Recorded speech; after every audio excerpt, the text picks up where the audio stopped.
So this is the new Smuggler content. Okay, get this. Deliver this crate to a nearby smuggler's stash.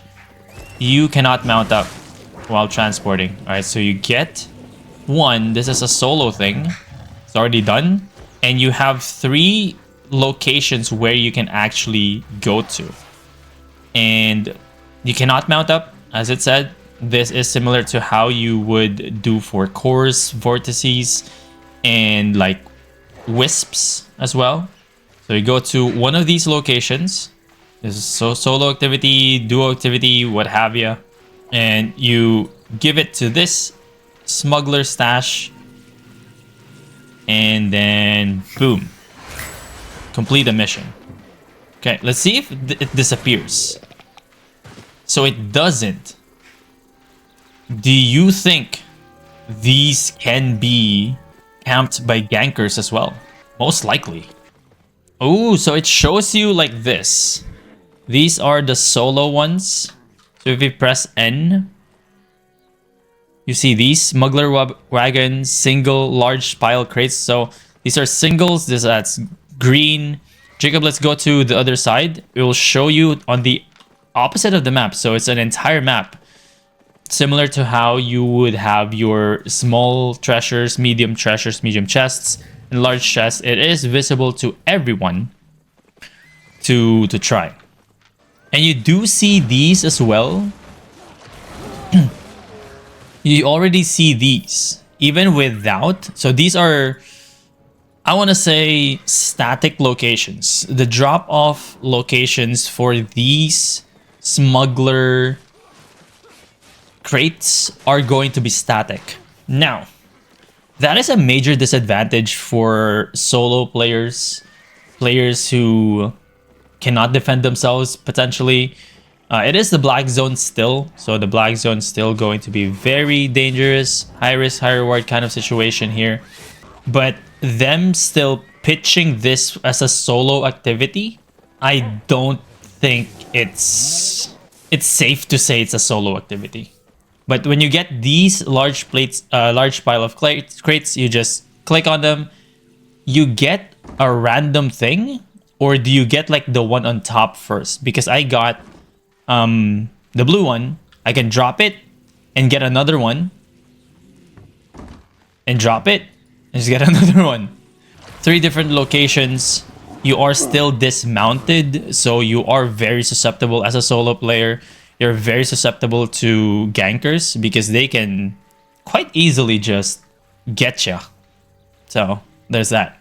And then after you travel, you click on these smuggler stash and you are going to deliver it to the smuggler. You get might, favor, and standing, I assume. Is that already a kill?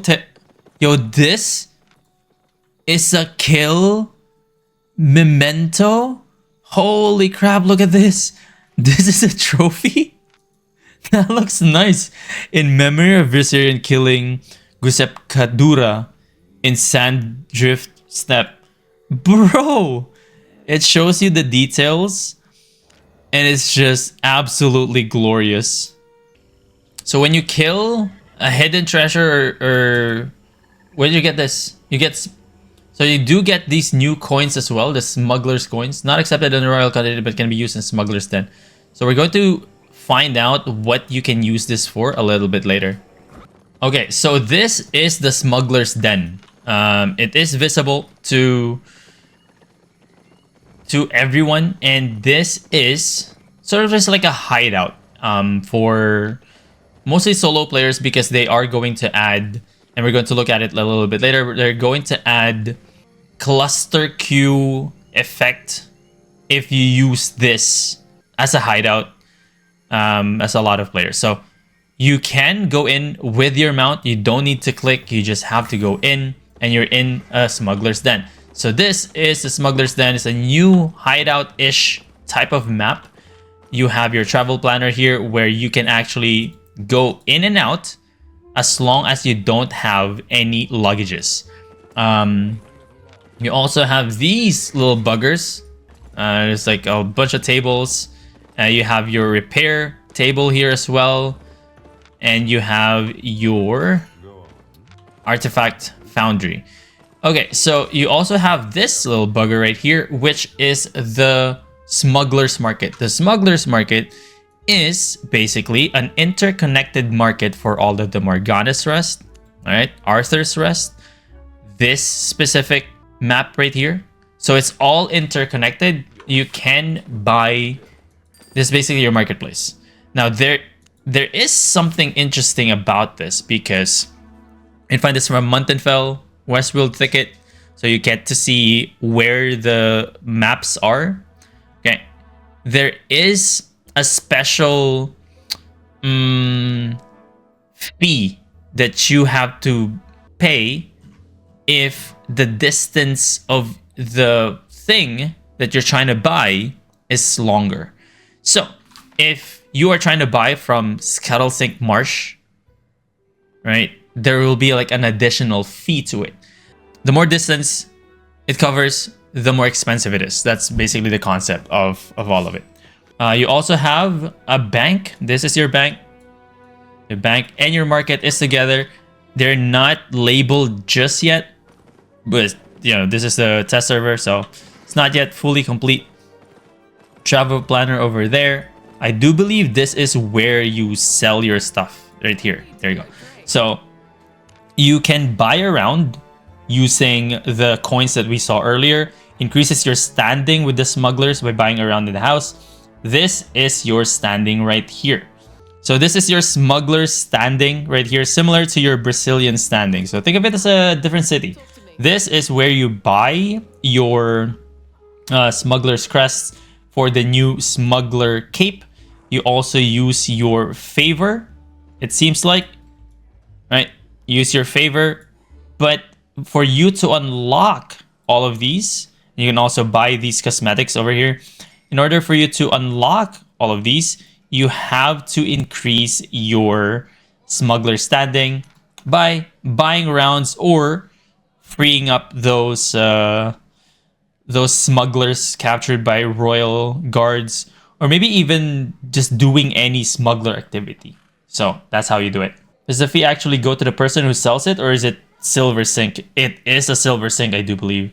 I don't see it as, because it's going to be so easy to RMT. If you do that, I believe it's a silver sync. Since we saw already the in-game activity, we are going to look at the summary of all of the Smuggler's Den activities. All right, so the new Smuggler's Den coming to Albion Online February 3rd, along with other changes, a lot of changes, is this. So the Smuggler's Den is a new safe zone in the Outlands, offering certain city amenities, like for solo and small scale. So this is solo, small scale. This is basically going to be your hideout-ish. There are 35 Smuggler's Den.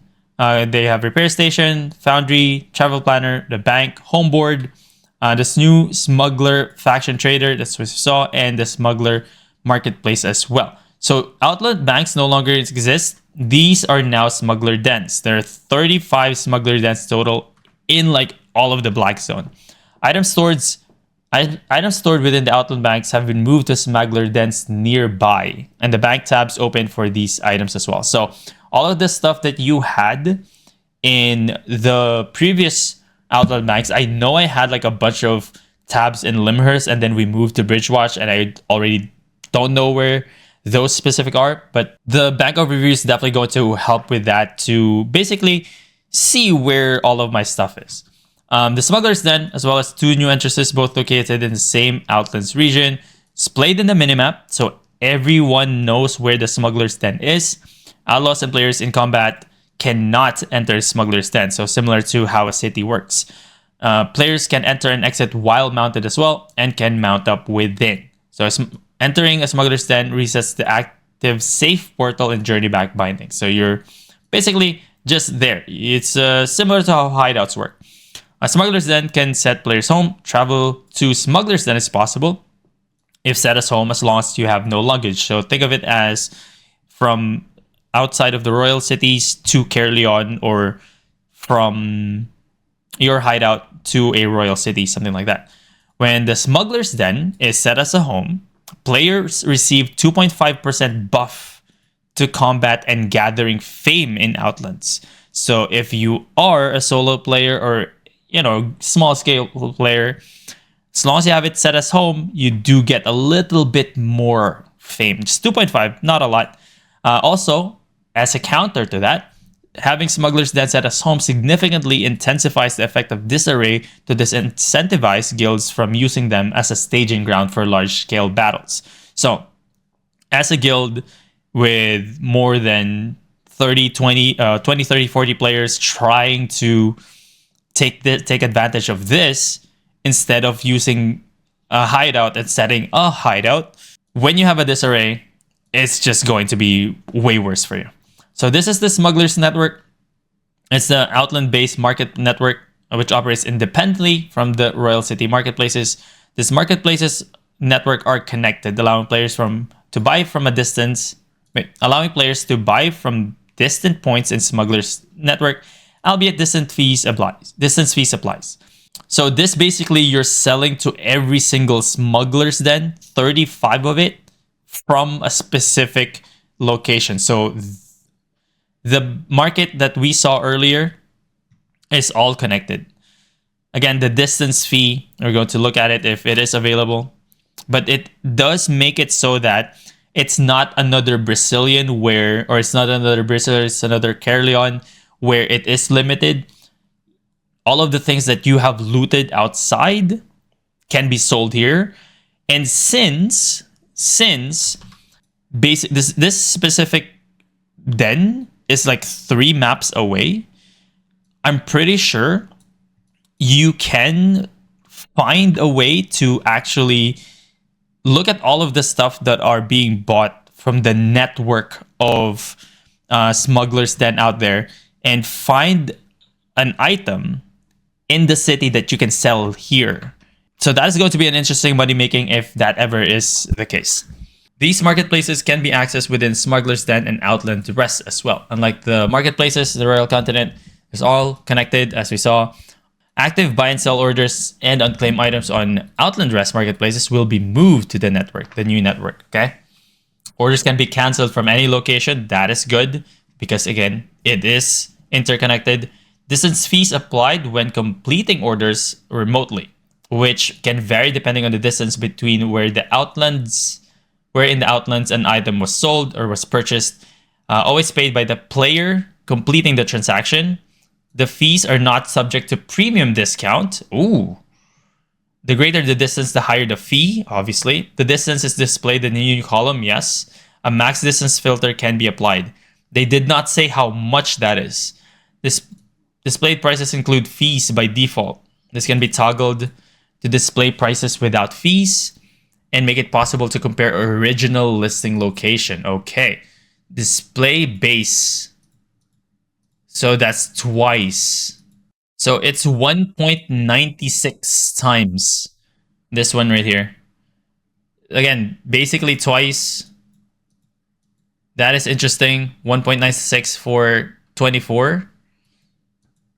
And the longer the distance is, the max is times 2, basically. So that's your calculation, quick calculation. Items must mean minimum price threshold to be listed in this marketplace. What is the minimum price threshold? I do not know. 1, maybe? All right, so we did also show you the Smuggler crates as well. This is the Smuggler's Wagon. Multiple crates can spawn for the larger, as you saw earlier.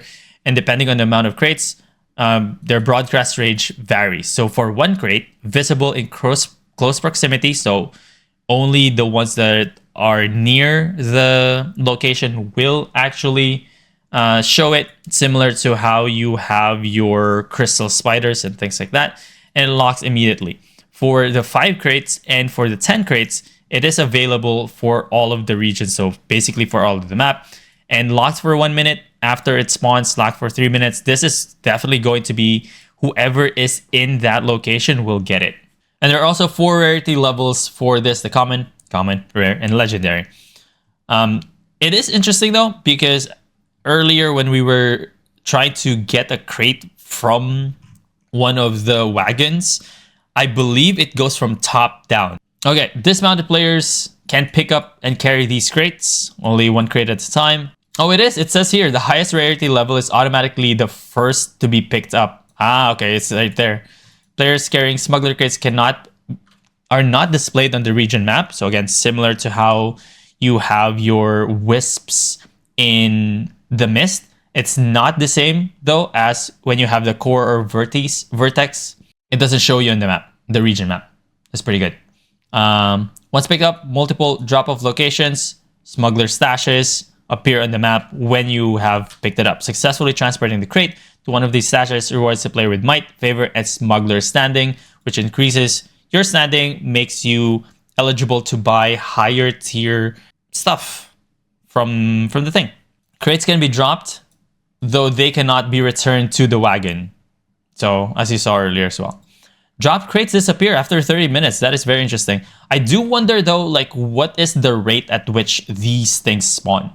So this is also one of the things. Captured smugglers can be found in the open world, surrounded by guards. Players can free the smugglers or the smuggler after defeating the guards. After a short channel, it will be freed and you're going to get standing, might, and favor. I wonder why they said smugglers standing, might, and favor here, and this is might, favor, smuggler, standing. Weird. There's also the coins. Smuggler coins can be found in additional loot in camp caches, coffers, hidden treasures, and the outlets. These can be delivered to Maggie Slade in the smuggler's den, and you are going to increase your standing for it as well. And obviously, the newest ones, the rewards, the craftable cape, similar to how you have your Carolyn cape, Limmer's cape, you now have your smuggler cape. This spell activates upon using a potion, reducing the potion slot ability by 90 seconds. After the activation, the spell enters a long cooldown. And apparently this is like 4 minutes at tier 4 and like 3 minutes at tier 8. So it is actually going to be long, but at the same time, if you are in a situation where it's 1v1, that usually is how long these like Martlock capes, Limher's capes usually are, which are, you know, one of the more common capes used in 1v1 PvP, except for, say, the Carolyn cape or the Thetford cape for those normal attackers. But again, it's not a new thing that we have a long cooldown cape. And if you are using this specifically right here, you have your poison. It has a 57 seconds cooldown. It deals 635 true damage. Okay, but this is obviously a 0.3. It's expensive. But if you have, say, like a flat, you get like 400 plus still. So you throw one poison, after 4 seconds, you throw another poison. And that's pretty much 8 seconds, like 1000 damage. Really going to be used in Stalker Corrupted Dungeons, I believe, because in Stalker Corrupted Dungeons, you have, even at the taproot level, you have around 2400 health, which is not a lot, considering that within 8 seconds, throwing 2 poisons, you have lost 1000 of that. Crafting a smuggler's cape requires a smuggler's crest, a Carleon heart, and a base cape. A Carleon heart. Interesting that it is a Carleon heart. They did not create a new thing, but they are going to reuse the Carleon heart.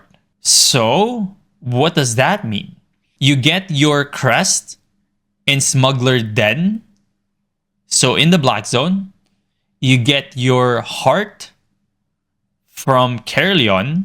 So, the transport of Shadow Heart to Royal Continents is definitely going to be more valuable now, because most likely they're going to buy Smuggler Crest in these Smuggler Dens and then go to a Royal City instead of going to Carleon to craft the Smuggler Cape. So that's going to be an interesting interaction with the economy in Albion Online, where all of the Shadow Hearts from Carleon will now have way significantly higher value when transported to the Royal City. You also have your hat, cloak, boots, and the cloak and the avatar in the frame. Let's show you that right now. Smuggler's hat, Smuggler, coat, boots, and the cape. That is what you're going to look like when you do have your smuggler avatar. Vanity thing. I think this is the first one, the first time that they are selling a specific themed stuff for favor. Correct me if I'm wrong in the description as well. Oh, you have this as well. Wanted poster with your avatar. That's actually super cool. And you have this as well, the smuggler. That looks really nice, actually. So that's pretty much it. We also have the kill trophies, which we saw earlier. It looks really, really cool. The kill trophies are new. Themed furnitures, which acts as a memento to PvP combat victories. They allow you to admire a monument to your triumph and brag to your friends and foes about your combat prowess. So 3 different sizes. It depends on how much fame you got, the value of the victim. So increased value victim increase the chance of trophy dropping, and also increases the trophy size as well. So knockdowns and self kills do not count to that. Lethal crystal league kills cannot grant kill trophies. This has drawn attention in the Albion Online Creator Program because there is no lethal crystal league. They have gotten rid of that. The championship crystal league, lethal crystal league, it's no longer a thing. So a lot of players are speculating that lethal crystal league is making a comeback. So we shall see. So there are 3 variants called mementos depending on where the kill occurred. Okay, so open world mementos. You have your hell mementos, which is Hellgate. Open world, obviously Outlands and Avalonian Roads, and mist mementos from your Mist and Nightfall Abbey.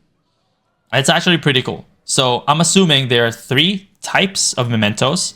There are larger trophies, so maybe like 3 sizes, 3 different sizes as well. So 3 different sizes, 3 different types of mementos as well, which is pretty cool.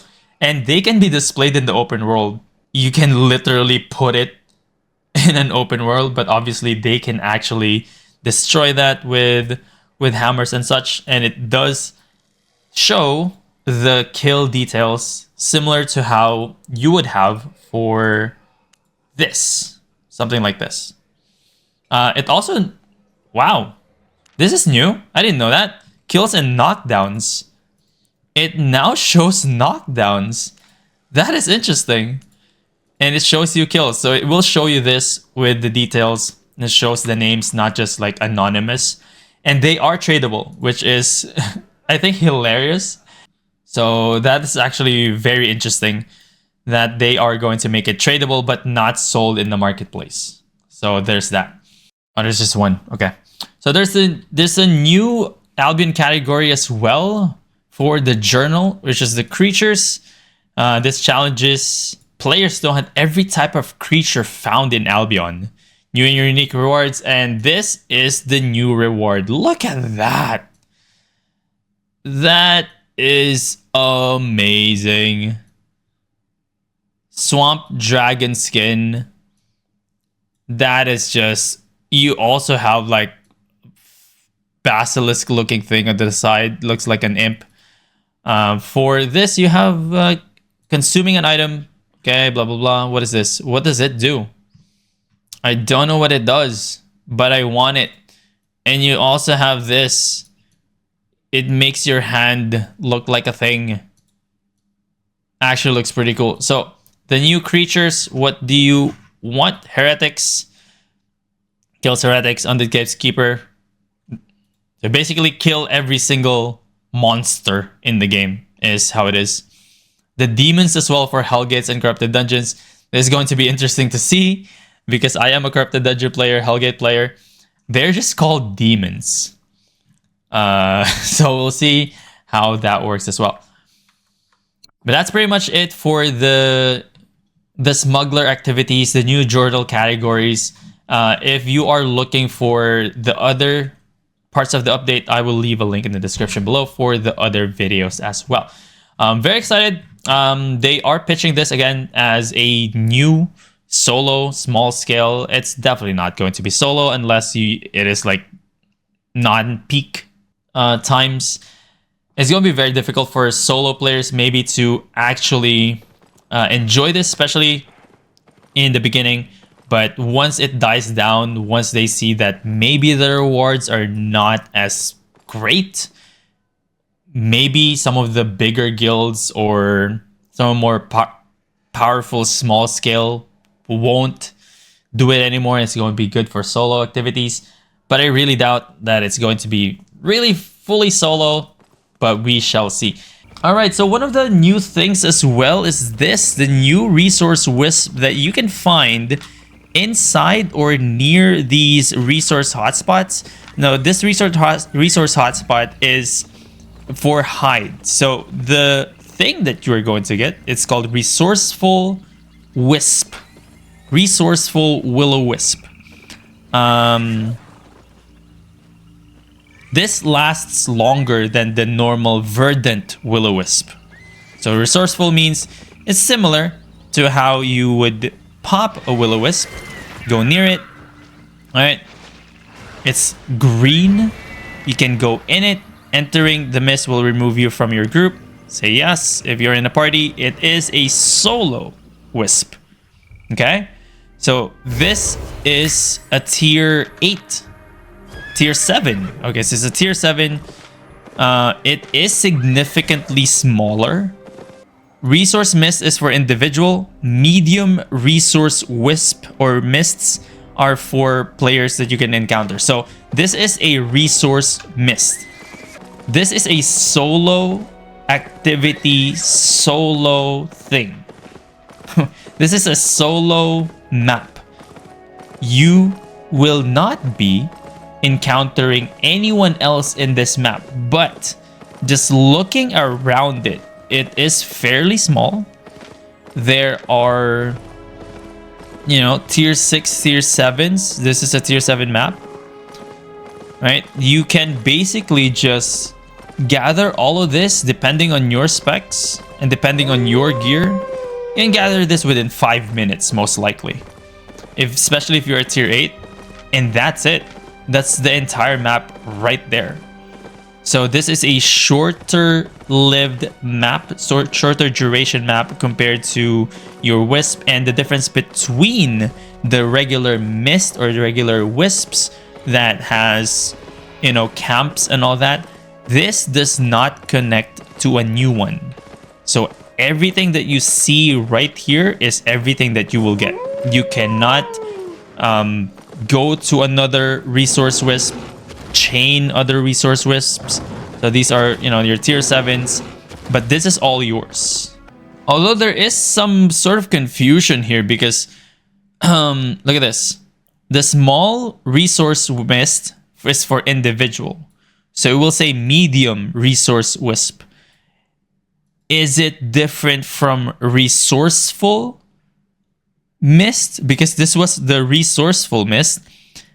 Is it the same as the verdant will-o-wisp? So there's still some confusion over there a little bit. But this is basically the new gathering site. And I do believe this is going to be very popular to some of or most of the gatherers out there. You can gather basically everything here.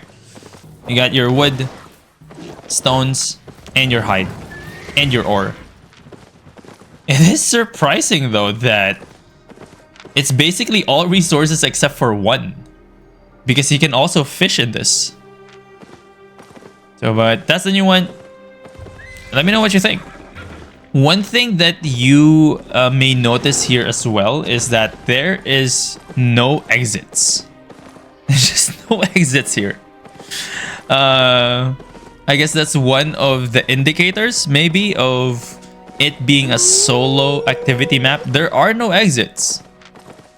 You can journey back to your last traveled location.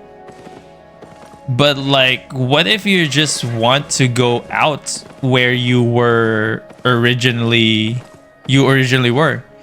What if you want to go out to where you originally were? You basically just have to wait it out. There's no other way. When you go inside these things, basically just gather everything.